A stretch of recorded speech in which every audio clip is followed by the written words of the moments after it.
Hello there, Vicious5150, and I'm back with the monthly episodes of Ask Me Anything. This is episode 2. Before I get into answering your questions, I want you to like, comment, and subscribe to this channel. We're going to keep these things going every single fucking month and make sure you stay updated with everything. Right now, what I've done here for each episode is I've narrowed it down to like a good 20 questions. I got a little bit more than that, but I've narrowed it down to 20 of my favorite questions. So if your question doesn't get selected, I might use it for next month, or you can submit a new one, whatever the hell you want to do. Anyways, we're going to get into this. Question number 1. Gibbs Block Royal, I hope I'm saying that right. If a canoe was rowing down the street and its wheel fell off, how many pancakes would it take to cover the roof of a doghouse? Yes. All right. Question 2. Caleb Bumbleclap, where is Mars right now? In retrograde. In the 80s. I don't know if it's in retrograde. I don't know. Look it up, kid. Anyways. Number 3. Lisa Levere's. Lisa Karma. Good friend of mine. Anonymous asks. It's not anonymous. It was Lisa. I'm outing ya. Do you have that hideous beard from Movember's movement, or will you keep it after month's end? Hey, this beard is fucking awesome. And, I should have fucking just grown it right back out to where it was before, if anybody remembers. I had a long-ass goatee. I was looking over one of my music videos yesterday, and I saw it. I forgot that I had that fucking thing. How could I forget? I had it for like a year and some change. But, yeah, maybe we should make the return of that. Who knows? We'll see. Anyways, moving right along. Question number 4. Anthony Nato, good friend of mine, he asks, how has life been treating you? Absolutely excellent, right? Like, this whole COVID thing hasn't slowed me down one single bit. Hasn't slowed me down one single bit. I'm not sure if Sloan is a word. Sloan is a band, though. Check them out. They're pretty good. Anyways, life is fucking awesome. Thank you, Anthony, for the question. I can't talk to him. Just going, Anthony. It's like a DJ scratch. Anthony. Anyways, number 5. Slum Glutton. How has making hip-hop music been therapeutic to yourself? That's a big reason why I've been able to, like, cope with this whole COVID thing, because like I've just been able to get more creative, and it's been absolutely therapeutic to me. Like, I'm super happy with all the material I've been making and that I have that's unreleased right now, which you'll be hearing momentarily. We got some things in the works, big things coming soon, right? You know. But we got a lot of things that we're working on right now. I got a lot of things I'm individually working on as well. It just never stops, never ever stops, and we're not going to stop. Fuck. Ironic that I'm wearing a Death Row shirt by imitating Puffy.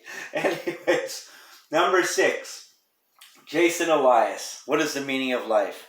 Making videos like this to entertain you. That is the meaning of life. Thanks for the question, brother. Number 7. Omen. My buddy Omen. Why doesn't your music have more cowbell? Noted. You're going to be getting some cowbell, motherfucker. Ask it, you shall receive. Cowbell it is. Because everybody needs more cowbell. You see? Now, question number 8. Jake Cork. Does BC stand for Bring Cash?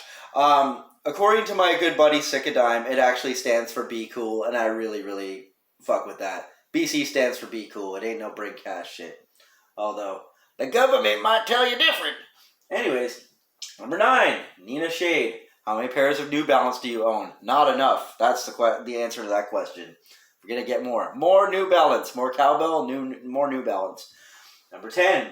Kairos. When are you going to let Kairos see Mia? Never, because she's outside of your fucking bubble right now, and Bonnie Henry says you're not allowed, and I say you're not allowed either. Fuck you. Number 11. Orion Vincent. Do I finally get my Stevie P answer tomorrow? Yes. Number 12. Kid Kill It. How long have you had that mic, and what kind is it? Yes, I know, only one question. It's a compound question. This mic that you see right here, this mic is an Apex 435, and I've had it since 2011, I think. I think it was 2010 or 11. Like, I'm pretty sure I got it in that time frame, so let's just say a decade. It's served me well. I've been recording so many albums with it, so many classic Vicious songs, and classic songs from everybody else that I've been fucking with for over the years. We recorded Mr. Mead's last record the Expand album that came out in June, actually on this mic and in this very room. Rest in peace, Mr. Mead. It's weird. Like, I'm gonna be moving out of this place next month, so like this place holds like so much history to me, and like nobody else that moves in here will have an idea of what that was, you know. But fear not, I'm moving down the street. I'm staying in this fucking neighborhood. Anyways, number 13, Mr. Mike. Which artist do you want to make more music with? You, of course. There's a lot of people I want to make music with. As far as more music goes, you. And we do have more music on deck. That's some of the stuff I was talking about earlier. We have lots of music coming out. Number 14, Egon. If you found a $100 bill right now, what would you buy with it? My time back for answering that question. I'm just kidding. I don't know. I'll beg $100. Just add it to the pile. What a pittance. Anyways, number 15. Chad, why do you still live in the same shit town you were born in? Are you scared of change or just like being associated with pigs and homicide? Because I don't want to move anywhere else. I like living in Port Coquitlam. I don't want to fucking live anywhere else. And I like my pigs and homicide just fine, thank you. How's about you? Sellout. Anyways, 16. Speaking of Port Coquitlam, Tyro James, will you ever release an official collection of old HLM songs? I would like to eventually. For those who don't know, HLM is my original rap group, like way before Hazmat or anything. That was me and Darkness, a bunch of other guys. But like me and Darkness still work on stuff from time to time. We've got some unreleased joints. But as far as like our old stuff goes, a lot of that stuff was over jacked beats, so there's nothing I can really do about releasing that because, you know, copyright flags and all that crap. And the audio quality is ass for the most part. You don't want to hear those. There's a few of those songs, the songs we did over original beats that are really good that I do plan to release like in the future. There's a few I'm trying to track down. Obviously, I've sought out to like my group of friends to see if we can find some of those, and I've managed to track down a few. But yeah, it's never say never. That's what I say to that one. Number 17, Eric Edinger. Why aren't you answering these questions? Also, what is the one true God? The one true God is you for asking me that. And yeah, thank you. Anyways, 18, Jeff Monster. What is your creative process for making your beats? What do you put down first and in what order? Also, how long you've been making beats and instrumentals and what made you start producing? I'll allow that as a compound question. As far as my creative process for making my beats, I don't know, whatever comes to me and like what do I put down first and in what order, it varies. Like sometimes I'll think of a really good drum break. Sometimes I'll think of like just good melody in my head, like even just a bass line or like some keys. And I'll just let it like build out from there, you know what I mean? Like there's no real concrete approach I take to it. Like it really varies from case to case, right? How long have I been making beats and instrumentals? I've been making them for like, I guess officially I've been making them since like 2010, 11. About the same time I got this mic because I just wanted to start like digging my hands into everything. What made me start producing, again, I wanted to like dig my hands into everything. And I was always hanging around with people who produced and stuff like that over the years. And I would always like try to like ask them little things like, oh, hey, how did you do that? How did you do that? And people would show me things. And then I just kind of sought out to YouTube and Google and stuff on how to do other things and kind of develop my own sound throughout it. And obviously like keeping my ears open for constructive criticism on what I should do and, you know, the ins and outs of making beats. Because I like to learn things. I like to really like get myself like more leveled up in the learning department, you know what I mean? But yeah, that's in a nutshell. That's why I do that. Help! I am in a nutshell. How did I get in this nutshell? Okay, Austin Powers. If anybody's seen that, I'm sure you have.